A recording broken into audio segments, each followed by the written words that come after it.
ஹே friends, voter ID card சம்பந்தமா ஒரு முக்கியமான செய்தி ஒன்று வெளியிட்டிருக்காங்க. அதை பத்தின தகவல் தான் இந்த வீடியோல பார்க்க போறோம். இந்த இன்ஃபர்மேஷன் முடிஞ்சவங்க நிறைய பேருக்கு ஷேர் பண்ணி விடுங்க. இந்த தகவல் நிறைய பேருக்கு யூஸ்ஃபுல்லா இருக்கும். செய்தி வெளியீடு எண் 1219 வெளியீட்டு நாள் நேற்றைய தினம் தான் வெளியிட்டிருக்காங்க. அதாவது 1/1/2025 தகுதி ஏற்படுத்தும் நாளாக கொண்டு புகைப்படத்துடன் கூடிய வாக்காளர் பட்டியல் சிறப்பு சுருக்குமுறை திருத்தத்தினை இந்திய தேர்தல் ஆணையம் கீழ்காணும் அட்டவணையின்படி அறிவித்துள்ளது அப்படின்னு ஒரு அட்டவணை கொடுத்திருக்கிறாங்க. அதாவது ஒவ்வொரு வருஷமும் பாத்தீங்கன்னா தேர்தல் ஆணையம் சார்பில் இருந்து இந்த ஜனவரி மாசம் முதல் வாரம் வந்து புகைப்படத்துடன் கூடிய அந்த வாக்காளர் பட்டியல் அந்த லிஸ்ட் வந்து வெளியிடுவாங்க. அந்த லிஸ்ட் வெளியேறதுக்கு முன்னாடி யாராவது புதுசா இந்த ஓட்டர் ஐடி கார்டு அப்ளை பண்ணணும் அப்படின்னா அதுக்கு ஒரு டேட் கொடுத்துருப்பாங்க. அந்த டேட்ல போயிட்டு நீங்க அப்ளை பண்ணீங்க அப்படின்னா உங்களுக்கு விரைவா அந்த ஓட்டர் ஐடி கார்டு அப்ரூவ் ஆகி உங்களுக்கு புது ஓட்டர் ஐடி கார்டு கிடைக்கும். உங்களுடைய பெயர் வந்து வாக்காளர் பட்டியலில் ஆட் பண்ணிடுவாங்க. அதே மாதிரி புதுசா அப்ளை பண்றவங்களுக்கு மட்டும் கிடையாது, ஏற்கனவே ஓட்டர் ஐடி கார்டு வச்சிருந்து அதில் ஏதாவது நீங்கள் கரெக்ஷன் பண்ணணும், பெயர் மாற்றணும், அட்ரஸ் மாற்றணும், ஸோ இது போன்ற பல கரெக்ஷன்ஸ் வந்து இருக்கும். ஸோ அதுவும் பார்த்தீங்கன்னா இவங்க ஒரு டேட் கொடுத்துருப்பாங்க. அந்த டேட்குள்ளே போயிட்டு நீங்கள் கரெக்ஷன் பண்ணீங்க அப்படின்னா உங்களுக்கு உடனே பண்ணி கொடுத்துருவாங்க. ஸோ அந்த மாதிரி இந்த வருஷம் பார்த்தீங்கன்னா டைம்லைன் கொடுத்துருக்காங்க பாருங்க. 20/8/2024 அதிலிருந்து 18/10/2024 ஆகஸ்ட் 20ஆம் தேதியிலிருந்து அக்டோபர் 18ஆம் தேதி வரைக்கும் டைம் கொடுத்துருக்குறாங்க. ஸோ இந்த டேட்குள்ளார அவங்க என்னென்னலாம் திருத்த அட்டவணை மேற்கொள்றாங்க அப்படின்னு பாருங்க. வாக்குச்சாவடி நிலை அலுவலரால் வீட்டுக்கு வீடு சரிபார்ப்பு. ஸோ ஒவ்வொரு பூத் ஆபீசர் மூலமாகவும் ஒவ்வொரு பூத் லெவல் ஆபீசர் அப்படின்னு சொல்லுவாங்க.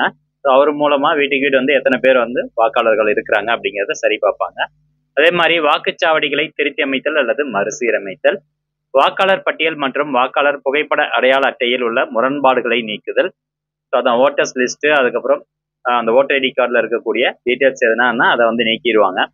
அதே மாதிரி வாக்காளர் பட்டியலில் உள்ள மங்கலான அல்லது மோசமான தரமற்ற அல்லது குறிப்பிடத்தகுந்த மற்றும் மனிதர் அல்லாத படங்களை மாற்றி நல்ல தரமான புகைப்படங்களை உறுதி செய்வதன் மூலம் படத்தின் தரத்தை மேம்படுத்துதல். இந்த மாதிரி நிறைய டீட்டெயில்ஸ் வந்து கொடுத்துருக்காங்க. இது எல்லாமே இந்த தேதியிலேருந்து இந்த தேதிக்குள்ள பண்ணுவோம் அப்படின்னு சொல்றாங்க. அப்போ இந்த திருத்த அட்டவணை அப்படின்னு சொல்லி ஒன்று வெளியிடுவாங்க. ஒருங்கிணைந்த வரைவு வாக்காளர் பட்டியல் வெளியிடும் நாள். இப்போ நம்ம எல்லாமே புதுசாக ஓட்டர் ஐடி கார்டுக்கு வந்து அப்ளை பண்ணியாச்சு, கரெக்ஷன் எல்லாமே பண்ணியாச்சு, அவங்களும் ஓட்டர் லிஸ்ட்ல எல்லாமே கரெக்ஷன் பண்ணிட்டு 18ஆம் தேதிக்கு அப்புறமா அக்டோபர் 29ஆம் தேதி ஒருங்கிணைந்த வரைவு வாக்காளர் பட்டியல் வெளியிடுவாங்க. ஸோ அதில் நம்மளுக்கு எதனா ஒரு கரெக்ஷன் இருக்கு, ஏற்புரைகள் அல்லது மறுப்புரைகள் விண்ணப்பிக்கும் காலம் அந்த ஒருங்கிணைந்த வரைவு வாக்காளர் பட்டியல் வெளியிட்ட தேதியிலிருந்து 28/11/2024 வரைக்குள்ள அதில் ஏதாவது மறுப்புரைகள் இருந்ததுன்னா அதுக்கு வந்து அப்ளை பண்ணலாம். அதை கரெக்ஷன் பண்ணிட்டு 24/12/2024 அதற்கான தீர்வு வந்து கொடுப்பாங்க. ஃபைனல் லிஸ்ட் வந்து எப்போ வெளியிடுவாங்க அப்படின்னு பார்த்தீங்கன்னா ஜனவரி 6ஆம் தேதி 2025. ஸோ அப்போ வந்து வெளியிடுறாங்க. அடுத்ததான் இங்கே கீழே பாருங்க. இப்போ நீங்கள் புதுசாக ஓட்டர் ஐடி கார்டுக்கு அப்ளை பண்ணுறீங்க அப்படின்னா அட்ரஸ்க்கான ப்ரூஃப், வசிப்பிட முகவரி மற்றும் வயது அட்ரஸ் ப்ரூஃப், டேட் ஆஃப் பர்த்துக்கான ப்ரூஃப் வந்து கீழே இருக்கக்கூடிய எதுனா ஒரு சர்டிஃபிகேட் நீங்கள் ஐடி ப்ரூஃப் கண்டிப்பாக வந்து காமிச்சாகணும் அப்படின்னு சொல்லியிருக்கிறாங்க. அட்ரஸ் ப்ரூஃப்க்கு ஆதார் கார்டே போதுமானது அப்படின்னு சொல்லியிருக்கிறாங்க. அதே மாதிரி இங்கே பாருங்க, வயது சான்று டேட் ஆஃப் பர்த் ப்ரூஃப்க்கு வந்து பார்த்தீங்கன்னா அதுக்கும் ஆதார் கார்டே போதும் அப்படின்னு சொல்லியிருக்காங்க. பேன் கார்டு போதும், டிரைவிங் லைசன்ஸ் போதும் அப்படின்னு சொல்லியிருக்காங்க. ஓகே, இப்போ அடுத்தபடியாக இன்னொரு முக்கியமான இன்ஃபர்மேஷன் என்னன்னா, இப்போ உங்களுடைய ஏஜ் வந்து இப்போ 17 தான் இருக்கு அப்படின்னு வச்சுக்கலாம். இப்போ 1/1/2025 ஜனவரி 1ஆம் தேதி உங்களுக்கு 18 வயசு முடியுது அப்படின்னாலோ, அல்லது ஏப்ரல் 1ஆம் தேதி 18 வயசு முடியுது அப்படின்னாலோ, அதே மாதிரி ஜூலை 1ஆம் தேதி முடியுது அப்படின்னாலோ, அல்லது அக்டோபர் 1. ஸோ அக்டோபர் 1 நீங்கள் கணக்கு எடுத்துக்கோங்க. அக்டோபர் 1/2025 உங்களுக்கு 18 வயசு கம்ப்ளீட் ஆகுது அப்படின்னா நீங்களும் பார்த்தீங்கன்னா இந்த புதுசாக ஓட்டர் ஐடி கார்டுக்கு அப்ளை பண்ணிக்கலாம். ஸோ 17 வயசு இப்போ நடந்துட்டு இருக்க உங்களுக்கு 17 வயசு முடிஞ்சிருச்சு அப்படின்னாவே ஓட்டர் ஐடி கார்டுக்கு வந்து அப்ளை பண்ணலாங்க. ஸோ அதான் அதில் சொல்ல வராங்க. அதே மாதிரி கீழே ஒரு ஃபார்ம்ஸ் வந்து இருக்குது. இப்போ ஓட்டர் ஐடி கார்டு அப்ளை பண்ணணும், கரெக்ஷன் பண்ணணும் அப்படின்னா அதுக்கு முக்கியமான சில ஃபார்ம்ஸ்லாம் வந்து இருக்குது. ஸோ இந்த ஃபார்ம்லாம் எதுக்கு அப்படிங்கிறதுக்கான டீட்டெயில்ஸ் கொடுத்துருப்பாங்க. ஃபார்ம் 6 வந்து புதுசாக ஓட்டர் ஐடி கார்டு எடுக்கிறவங்களுக்கு.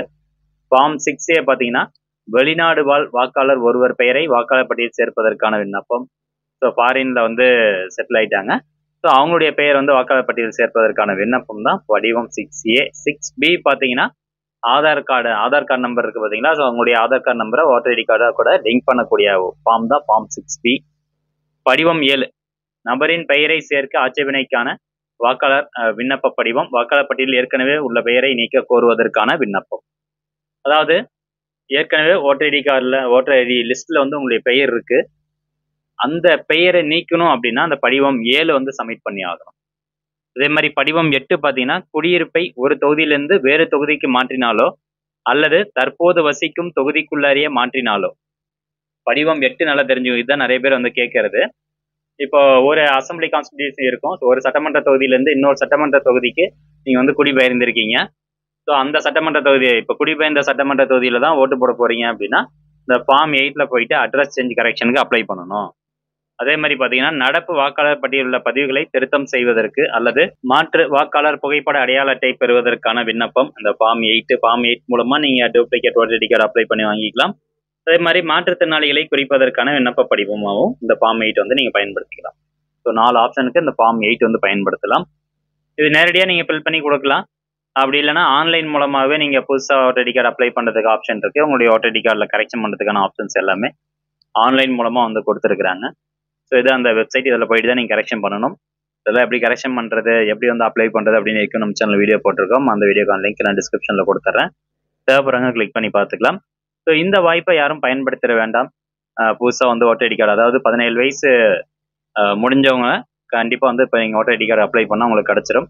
அடுத்த வருஷம் இப்போ வரப்போகிற ஜனவரி மாதத்தில் உங்களுடைய பெயர் வந்து வாக்காளர் பட்டியலில் சேர்த்துருவாங்க. ஓகே ஃப்ரெண்ட்ஸ், இந்த இன்ஃபர்மேஷன் முடிஞ்சவங்க நிறைய பேருக்கு ஷேர் பண்ணி விடுங்க. அதே மாதிரி நான் அந்த ஃபார்ம்ஸ்லாம் சொன்னோம் பார்த்தீங்களா, 6B ஃபார்ம் 8, ஸோ இதெல்லாம் கொடுத்துருக்காங்க பாருங்க. இந்த வெப்சைட்னுடைய ஹோம் பேஜ்லேயே கொடுத்துருப்பாங்க. டவுன்லோட் அப்படிங்கிற ஆப்ஷனை கிளிக் பண்ணி நீங்கள் டவுன்லோட் பண்ணி யூஸ் பண்ணிக்கலாம். நேரடியாக அந்த ஃபார்ம் கொண்டு போய் கொடுக்குறீங்க அப்படின்னா அப்படி நீங்கள் யூஸ் பண்ணலாம். ஓகே ஃப்ரெண்ட்ஸ், மீண்டும் அடுத்த ஒரு நல்ல பதிவில் சந்திக்கலாம். நன்றி, வணக்கம்.